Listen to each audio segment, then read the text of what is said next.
everyone, it's Meg and welcome back to another video. Today's video, as you can tell by the title, is me recommending some of my favourite mental health books, and when this video is going up is actually World Mental Health Day. I think it's World Mental Health Day, which is the 10th of October, and I really wanted to do a video for this. I wanted to do it last year, but I didn't feel like I had enough books to make a video, so I'm going to do one now because I feel like I do, which is great. And mental health is something that affects all of us, especially in this time that we are currently in with this pandemic. But it's something that I have been struggling with since I was in college, since in my late-ish teens. So it's something that's very personal to me, and I have read quite a few mental health books because I like being able to find myself in books and being able to relate to characters. So I'm going to recommend these books to you, and they're a whole range of books. They're all contemporary because I feel like most books that deal with mental health are contemporary, and I've got 8 of them, so I've got quite a few, so I'm going to try my best not to ramble on too much. But these are some of my favourites, and I hope that you may pick some of these up and maybe find yourself in some of these books, or find a bit of comfort being able to relate to some of the characters and know that you're not alone, because I know having a mental illness can feel very lonely sometimes, but it's always nice to know that you can escape to a book sometimes and find characters that you can relate to. So without further ado, let's get into the video. The first book that I have on this list is Am I Normal Yet by Holly Bourne, and this is the first book in the Spinster trilogy. I read this for Mental Health-a-thon back in May, and I've been meaning to read this book for ages, this trilogy for ages, and I really enjoyed this book. This is about our main character called Evie, and Evie has OCD, and I've read one book about a character with OCD before, which I'm going to talk about next, but I really enjoyed this book, and it was a lot grittier than I thought it was going to be, which isn't a bad thing at all. But this is basically following Evie, and it is her first year of college, I believe, first year of sixth form, and it is about, she has come out of treatment recently and she is trying to be normal, or her version of normal, like having a boyfriend and doing well in class. This is a really eye-opening book for me, as like I said, I've only ever read, this is only my second book I've read that deals with OCD, and I feel like it's a book that you should definitely pick up if you want to learn more about OCD. Obviously there's many different sorts of OCD, but this is actually a really wonderful book, and a lot of Holly Bourne's books deal with serious topics such as mental health. She has a couple more books that deal with mental health as well, but this is my favourite that I've read of hers so far, so obviously definitely recommend this, and obviously just as a book in general, because Holly Bourne is an amazing author and I really loved how she tackled this. Obviously I can't speak for the representation, but I have had feedback from people who have read this book and who have OCD, and they really love the representation, so this is my first pick. Next up we have Turtles All the Way Down by John Green. This is the first book that I read where the main character has OCD, and I can't even, it's been a while since I've read this book, but I can't actually remember what she's called. Asa, that's it, see, forgot. It's been a while since I read this book. I've actually read it twice. I read it twice last year or the year before, one or the other. But this is basically, the subplot of this book is about Asa. You probably all know what this book is about. Asa and this millionaire goes missing, so her and her friend Daisy try to find him so then they can get this reward. But I feel like the main story is about Asa tackling and dealing with her mental health. And it's such an interesting book, such an eye-opening book about how she is dealing with her OCD again, and I found some of the parts very relatable as well, and it's just, again, it's a really wonderful book. And this is also own voices because John Green also has OCD, and there's a lot of mixed reviews on this book. I feel like a lot of people on the general whole really enjoy this book, but obviously there are some people who aren't, but I really enjoyed this book, and it's one that I did definitely see myself in to a certain extent. Next up we have Love and Other Carnivorous Plants by Florence Gonsalves? Is that how you say her name? I'm probably saying it wrong, I'm really sorry. But this is the first ever book that I have read, I think, that deals with eating disorders. And I've always wanted to read more books deal with eating disorders because it's a mental illness that I don't know a lot about, and obviously there are many different types of eating disorders.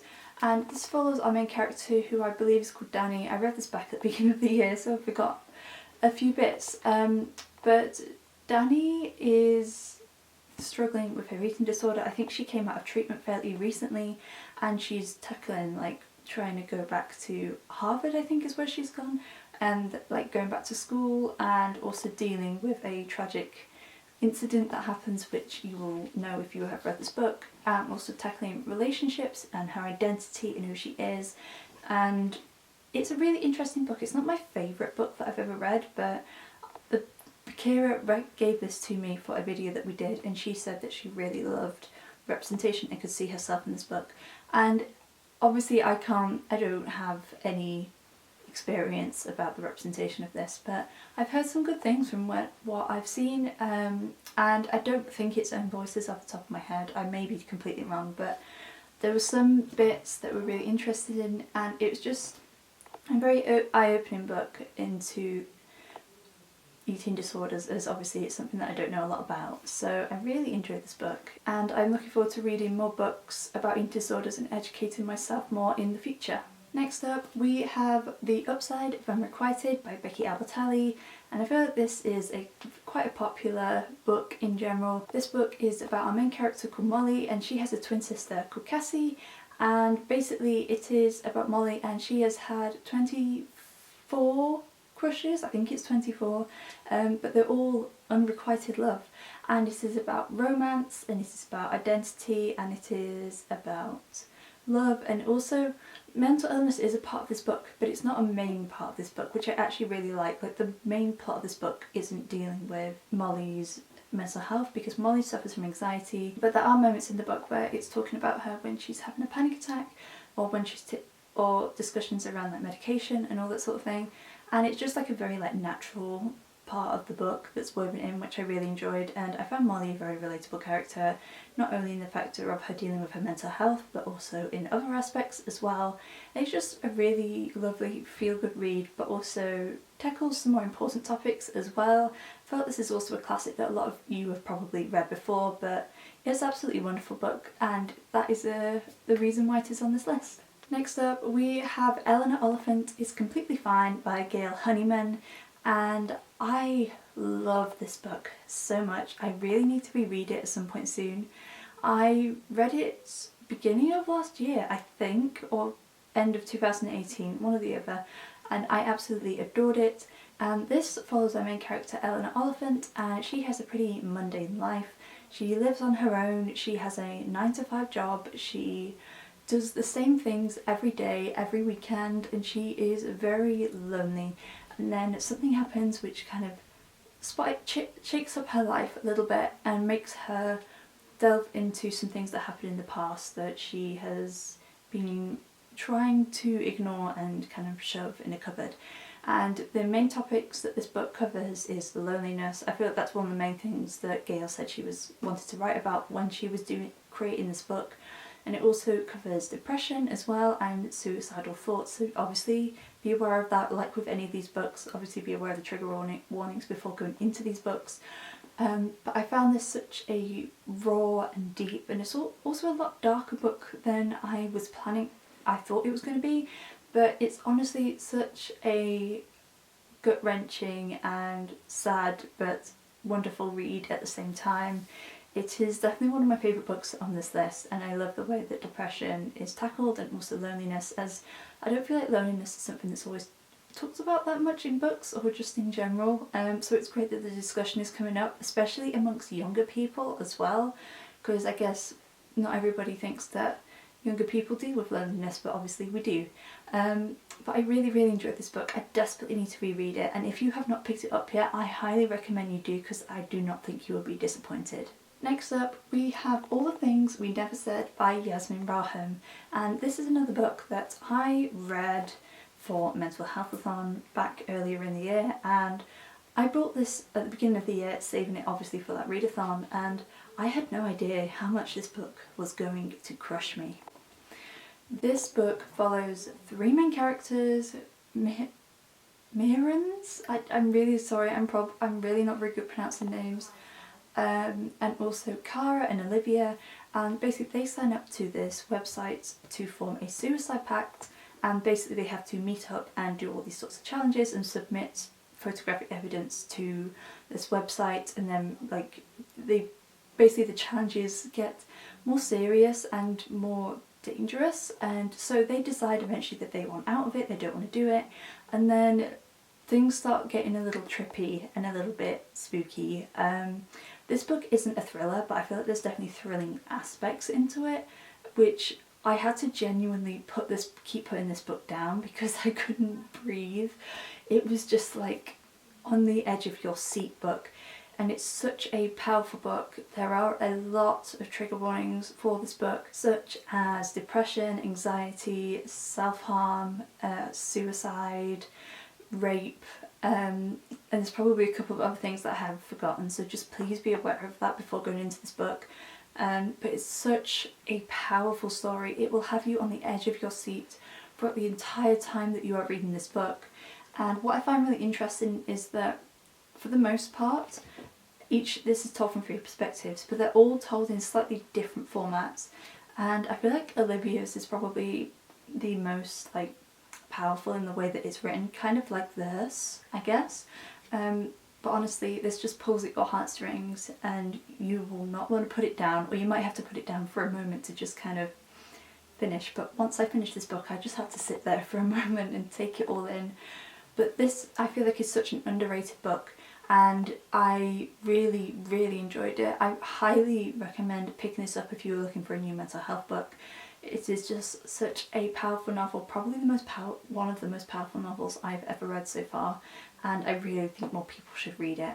Now we are on to the last 2 books, and these are probably my favourite books on this list. They're the books that mean the most to me, and I've talked about them quite a few times on my channel. So the first one is Diary of a Confused Feminist by Kate Weston, and I read this book at the beginning of the year and I absolutely fell in love with it. I've talked about it quite a few times, you guys probably will know that, but if you don't know, this book follows our main character called Kat, and she has just started her final year at high school, so she is in year 11, and she's decided she wants to become a feminist, and it's about her journey of becoming a feminist, but it is also so much more than that. It covers so many topics such as bullying and obviously feminism, periods, body image, social media, and obviously mental health. And this book also reminds me similarly of the format of the last book that I'm going to talk about after this, in the way that it is written. This book is hilarious, it is so funny, but as you kind of get further and further on into the book, you see how Kat starts to struggle a little bit, and like the last 100 pages just has a whole different tone compared to the first half of the book. And I really like the mental health representation. I love as Kat struggles with anxiety, and I think she also struggles with depression as well. And also I really love the therapy representation. It is so accurate to how my personal journey with like going to the doctors and getting like counselling, it's like very personal. It's like so similar to my experience, and also how positive it was as well. So that is why I love this book, and I feel like it's a book that every teenage girl should read. And even though I am in my mid-20s, I still related to this book so much, and I really, really want people to read it. It is just an absolute gem, and I can't wait to see what Kate comes up with next. But yeah, mental health part is definitely my favourite part of this book, and I love a lot about this book. But again, if you have not picked this book up yet, I feel like it's highly underrated. Please go and pick it up. It is wonderful, and you will be laughing, you may be crying. It's just all the emotions, and I cannot recommend it enough. And the last book that I have on this list is Eliza and Her Monsters by Francesca Zappia. This is hands down, along with this lovely book here, one of my favourite books of all time. I've read it 3 times. I probably talked about it quite a lot on this channel, but also not as much as I think I have, I don't think. But if you do not know what this book is about, it is about our main character called Eliza, and during the day she is a bit of a loner, she doesn't have any friends, she keeps herself to herself. She is your kind of standard moody teenager, but when she is at home, she is a famous webcomic creator of a comic called Monstrous Sea, and it is one of the most famous webcomics online, and nobody knows. She is anonymous, so nobody knows who she is. And then one day a boy transfers to her school, and she finds out that he is her webcomic's most famous fan writer, and she knows who he is, but he doesn't know who she is. And obviously there is so much more to that story, and I was honestly surprised when I first picked this book up. I did genuinely not think I was going to love it as much as I did, like, because I'm not super into comics. Like, I love like graphic novels, and I guess they are the same, but I just enjoyed this book. I devoured this book so much more than I thought I was going to. And the reason why I say this book is like Eliza is because like the majority of this book is like super funny and sweet and just lovely, and you see like a relationship blooming between Eliza and Wallace, and then something happens, and then the last 100 pages are just like a whole roller coaster, which is very similar to this book. But this is a book that I saw so much of myself in. I saw myself in Eliza for the factor of obviously her mental health. She deals with anxiety and panic attacks, which is something I can relate to, and also just the factor of being like a creator as well. Like, obviously I'm an online creator here, I'm also a photographer and I write as well, so that kind of aspect of having that as well, and just that thing of kind of being a bit of a loner at school. Like, I wasn't the most popular person, but being able to relate to somebody like that. Like, I read this book so quickly. I've read it, like I said, I've read it 3 times in total. I've annotated it. Like, I love it to the moon and back, and I really love the way it tackles anxiety. I think it's very relatable and very accurate, and it's just such a wonderful book. And I also love how at the end of the book it's like it ties up nicely, but it's not super tied up, if you see what I mean. It's very natural to how like the events have happened, and kind of it's not all a happy ending by the end of the book. Obviously the characters have still got quite a way to go. Eliza's still got quite a way to go by the end of the book, but I really loved kind of how it doesn't tie up in any little bow, which I really enjoy. So yes, that is the last book for this list. It is absolutely one of my favourites. I know quite a few people have probably read it, but it's an oldie but a goodie, and again I 100% recommend this book because it is absolutely wonderful, and I will never stop recommending it to people. So that is it for this video. I hope you guys enjoyed it. I have been wanting to do a mental health book recommendations video for ages, so it's so nice to be able to finally do one, and I hope that you maybe found a book that you can relate to, maybe something that you can find for a little escape in, see yourself in some of these characters if you are dealing with your mental health at the moment. And obviously we're coming into like the winter months as well, which aren't always, personally for me either, aren't always the best for my mental health, but I hope that you may pick a book up from this that, like I said, they'll bring you some sort of comfort. Let me know if you have read any of these books and your thoughts on them. I would really love to know, and also if you have any recommendations for books that deal with mental health, as I'm always looking for more books to add to my TBR, to add to my collection, because this is one of my favourite genres to read about, topics to read about even, and I feel like it's a very important one, and I love how mental health is being talked about more, which is great. So obviously it's a topic that we need to talk about, and we need to look after our own mental health always, every day throughout the year, especially during this time that we are currently in. If you like this video, then please make sure to give it a thumbs up, and if you'd like to see more bookish videos from me, then make sure you hit that subscribe button and the little bell icon to be noted every time I post a new video. As always, I will leave links to my social media along with the links to my Goodreads in the description down below for you guys. But thank you guys so much for watching. I appreciate you so much, and I will see you again very soon. Bye!